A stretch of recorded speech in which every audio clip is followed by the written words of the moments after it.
कौन आपण झील पटेइबाकू चाहुचंती तेबे आजी रातिरे बिछणारे शोईकी एही गोटिए मंत्र को 3 थर पढ़ी दियंतु तापर देखिबे चमत्कार।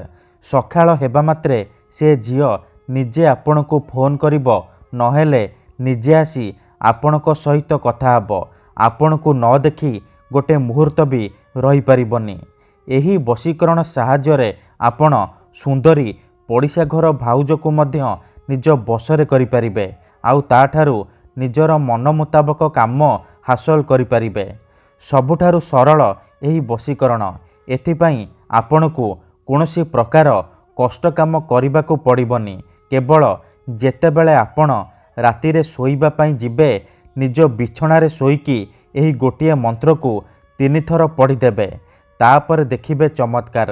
ग्यारंटी देउची जेउ झियो बा नारी पई आपण एही मंत्र को पढ़िबे रातिरे बिछणारे शोईकी ताकू मने मने भाबिकी जेउ झियो बा नारी पई एही मंत्र को पढ़िबे सीए आपणक प्रेमरे एमिति दीवानी हेजिबो कि टाणी होई आपणक पाखकू आसीबो।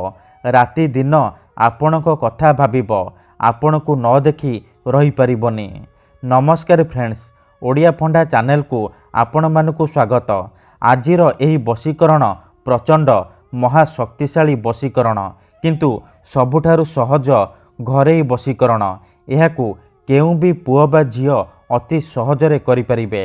निज घरे बसी बसी एही वशीकरण करि परिबे बिना कोनोसी पैसा खर्च करी बिना कोनोसी परिश्रम करी निज पसंदर झियो बा विवाहिता नारी को पटेई पारिबे। कोनोसी पुओ को मध्य निज बसरे करि पारिबे। केवल रातिरे शोइबा पूर्वरु बिछणारे शोइबे से झियो बा नारी को मने मने भाबिबे तापरे मु आपनकू गोटिए महाशक्तिशाली वशीकरण मंत्र कहिबी। एही मंत्र को आपण 3 थर पढ़ी देबे तापर देखिबे किपरि सेही समय ठारू प्रभाव पड़िबा आरंभ हो जिवो। सकाळ हेबा मात्रे से झियो बा नारी आपणकर बसरे हे जिवो। निजे आसीबो आपणक सहित कथा हबो नहेले आपणकू फोन करिबो। तेबे एही वशीकरण आपण किपरि करिबे केमिति करिबे मु आपणकू सिखेइबी। तेणु मोर आपण मानकू अनुरोध कि आपण वीडियो को पूरा देखिबे। अधारु छाड़िकी पळेइले आपण किछि भी बुझी परिबेनी। परे कमेंट करिबे गुरुजी आपणकर वशीकरण काम करूनी। तेणु मोर आपण मानकू अनुरोध कि आपण वीडियो को पूरा देखंतु। आउ गोटे कथा मने रखंतु, आमर बहुत सारा दर्शक बंधु माने आमको कमेंट करूचंती कि गुरुजी आपण आमर काम करि दियंतु। आपण जेते पैसा मागिबे आमे देबु। हजार हजार टंका जाचुचंती। देखंतु आमर एही चैनल रे आपणक पई फ्री रे वशीकरण वीडियो अपलोड करा जाउची। तेबे आपण पैसा कोन पई खर्च करिवे। आपणकू यूट्यूब रे एमिति अनेक चैनल मिल जिवो जेउ माने वशीकरण करूचंती। वशीकरण करिवे कहिकी आपणकर पैसा ठकी नेबे। तेणु मोर आपण मानकू अनुरोध कि आपण एही परि ठकामी रे पड़ंतु नाही। आपण वीडियो देखंतु, निजे चेष्टा करंतु। ग्यारंटी देउची आपण निहाती भाबे सफल हेबे। जदि गोटिए थररे सफल हेउनांती द्वितीय थर चेष्टा करंतु, निहाती भाबे सफल हेबे। मने रखंतु, मंत्र तंत्र जंत्र वशीकरण ये एमिति सेमिति काम करेनी। मनरे संपूर्ण निष्ठा विश्वास आउ एकाग्रतार सहित आपणकू एही काम करिबाकू पड़िबो। तेबे जाई मु आपणकू ग्यारंटी देउची आपण जाहाकू चाहिबे ताकू निज बसरे करि परिबे। ठीक अछि, तेबे एही वशीकरण करिबा सबुठारु सहज। एहाकू आपण अति सहजरे करि परिबे। तेणु ध्यान सहित आपण प्रयोग विधि को बुझंतु तापर आपण वशीकरण करिबे।